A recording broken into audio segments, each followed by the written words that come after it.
Dhanik Bharat Educational Institutions, Inter, IIT, JEE, NEET, admission opened.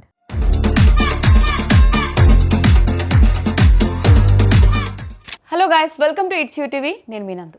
2026 Sankranti తర్వాత Tollywood box ఆఫీస్కు జోష్ ఇచ్చిన సినిమా రాలేదు. అందుకే పెద్ది మీద విపరీతమైన అంచనాలు నెలకొన్నాయి. గేమ్ చేంజర్ డిజాస్టర్ తర్వాత రామ్ చరణ్ చేసిన మూవీ కావడంతో మెగా అభిమానులు దీని మీద బోలెడు ఆశలు కూడా పెట్టుకున్నారు. ఉప్పెన ఫేమ్ బుచ్చిబాబు దర్శకత్వం వహించిన పెద్ది అంచనాలకు తగ్గట్టు ఉందో లేదో ఈ రివ్యూలో చూసేద్దాం.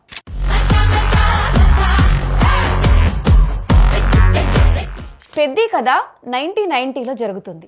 విజయనగరం జిల్లా కొండ కింద ఊరిలో పెద్ది ఆట కూలీగా పనిచేస్తూ ఉంటాడు. అక్కడ స్టేషన్ పడి రైలు ఆగితే అందరికీ మేలు జరుగుతుందని చేసిన పోరాటంలో అప్పలసూరి చనిపోతాడు. దీంతో పెద్ది ఆ బాధ్యతను తీసుకుని క్రికెట్ వదిలేసి గౌర్ నాయుడు దగ్గర కుస్తీ నేర్చుకోవడానికి సిద్ధపడతాడు. ఈ క్రమంలో ఢిల్లీకి వెళ్లే పరిస్థితులు కూడా తలెత్తుతాయి.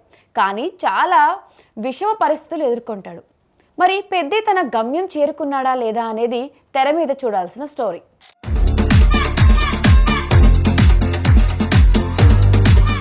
తెలుగులో స్పోర్ట్స్ డ్రామాలు చాలా తక్కువ. ముఖ్యంగా స్టార్ హీరోలు వీటి జోలికి వెళ్లరు.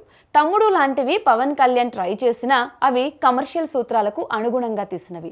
శ్రీహరి భద్రాచలం సక్సెస్ అవ్వడానికి కారణం అందులో స్టార్ డిమాండ్ చేసే కంటెంట్ లేకపోవడమే. అయినా పెద్దిలో ఈ సమస్య ఉంది. రామ్ చరణ్ కున్న ఫాలోయింగ్ దృష్ట్యా తన నుంచి మాస్ అంశాలు ఉన్న సినిమాలను అభిమానులే కాదు, సగటు మూవీ లవర్స్ కూడా కోరుకుంటారు. అందుకే రంగస్థలం ఎంత రస్టిక్ గా ఉన్నా కూడా కమర్షియల్ మీటర్ ప్రాపర్ గా ఉంటుంది.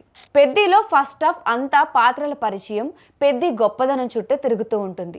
జగపతి బాబు క్యారెక్టర్ ద్వారా చెప్పిన సమస్యని రిజిస్టర్ చేయడానికి బుచ్చిబాబు ఎక్కువ సమయం తీసుకున్నారు.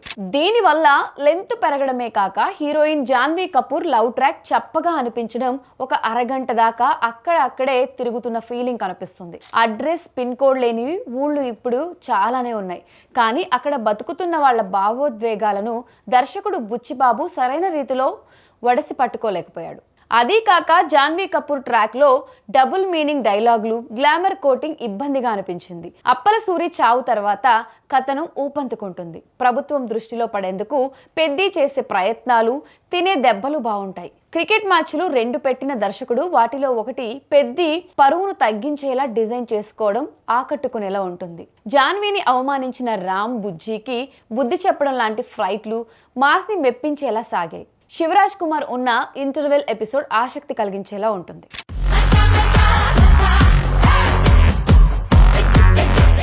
సెకండ్ హాఫ్ లో కుస్తీ ద్వారా దేశానికి తమ ఊరి గురించి చెప్పాలనుకున్న పెద్దిని అక్కడి దాకా ఒక ఫ్లోలో తీసుకొచ్చిన బుచ్చిబాబు ఆ కథ తర్వాత కథనాన్ని ఎంగేజ్ అయ్యేలా ఎలా చెప్పాలో అర్థం కాక తడబడ్డాడు. రాజస్థాన్ ఫైటర్ కుస్తీలో పందెం, ఢిల్లీకి వెళ్లి రైల్వే మినిస్టర్ ని కలుసుకునే ప్రయత్నం చేయడం ఇవన్నీ చాలా మామూలుగా ఉంటాయి. ఆరోగ్యానికి సంబంధించిన పెద్ద ప్రమాదం తనను చుట్టుముట్టినప్పుడు పెద్ది పడే ఆరాటాన్ని హత్తుకునేలా చెప్పడంలో బుచ్చిబాబు విజయం సాధించాడు. అయితే అన్ని వర్గాల ఆడియన్స్ ని మెప్పించేలా దాన్ని స్వీట్ అండ్ షార్ట్ గా చూపించడంలో తడబడ్డాడు. సరైన సందర్భం లేకుండా హఠాత్తుగా ఐటెం సాంగ్ కూడా వచ్చేస్తుంది. గౌర్ నాయుడు యువకుడిగా ఉన్న ఫ్లాష్ బ్యాక్ సుదీర్ఘంగా అనిపించే నేషనల్ లెవెల్ కుస్తీ పోటీ లాంటివి ల్యాక్ కారణమయ్యాయి. మొదటి సగంలో చాలా బిల్డప్ ఇచ్చిన దివ్యేందు శర్మని తర్వాత మాయం చేసేశారు. జాన్వీ కపూర్ ప్రీ క్లైమాక్స్ లో కనిపిస్తుంది. రావు రమేష్, శ్రీకాంత్ అయ్యంగర్ లాంటి సీనియర్ ఆర్టిస్టులకు 1-2 సీన్లు పెట్టి మమ అనిపించారు. దీనివల్ల మంచి కాస్టింగ్ వృధాగా నిలిచిపోయింది. చరణ్ మీదే ఫోకస్ ఎక్కువగా పెట్టడం వల్ల వచ్చిన సమస్య ఇది. క్రీడల నేపథ్యంలో తీసే సినిమాలకు అవసరమైన ఎమోషన్స్ ని ఇంకా బాగా బ్యాలెన్స్ చేసి ఉంటే పెద్ది నెక్స్ట్ లెవెల్కు వెళ్ళేది. రామ్ చరణ్ తన కెరియర్ బెస్ట్ పర్ఫార్మెన్స్ పెద్దిలోనే ఇచ్చాడు. క్లైమాక్స్ ఎపిసోడ్, గౌర్ నాయుడుతో వాదించే సీన్, మంత్రితో పాటు దేశాన్ని ఉద్దేశించి చెప్పే స్పీచ్ ఇవన్నీ చాలా బాగుంటాయి. అయితే రెగ్యులర్ టెంప్లెట్ లో స్టార్ హీరోలను చూపించడం అలవాటైన ప్రేక్షకులు దీన్ని ఎంత మేర రిసీవ్ చేసుకుంటారనే దాన్ని బట్టి ఫలితం ఆధారపడి ఉంటుంది. జాన్వీ కపూర్ కేవలం గ్లామర్ షోకే ఉపయోగపడుతుంది. జగపతి బాబు టెరిఫిక్ అనిపిస్తారు. దివ్యేందు శర్మని సరిగ్గా వాడుకోలేదు. సత్య తదితరులు ఉపయోగపడలేదు. సంగీత దర్శకుడు ఏఆర్ రెహమాన్ స్వరపరిచిన రై రై రారై, చికిరి చికిరి, మస్సా మస్సా పాటలు ఇప్పటికే చార్ట్ బస్టర్ కాగా బ్యాక్గ్రౌండ్ స్కోర్తో ఆకట్టుకున్నారు. రత్నవేలు ఛాయాగ్రహణం అద్భుతంగా ఉంటుంది. ఆర్ట్ వర్క్ అయినప్పటికీ లొకేషన్లు చాలా సహజంగా అనిపించేలా పనితనం చూపించారు. ఎడిటర్ నవీన్ నూలి ఎడిటింగ్ ఇంకాస్త పదును ఉంటే వేగంగా పెరిగేది.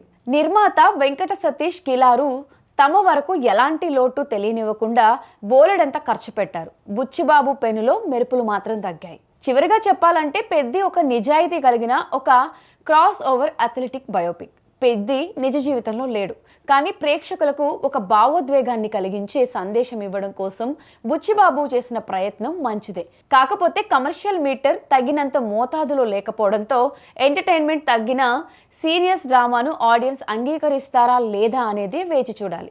రంగస్థలంతో పోల్చుకుంటే అంత గొప్పగా విజయం సాధిస్తుందో లేదో చెప్పలేం, కానీ పర్ఫార్మెన్స్ పరంగా రామ్ చరణ్ కెరియర్ బెస్ట్ మూవీస్లో ఒకటిగా పెద్ది నిలవబోతుంది.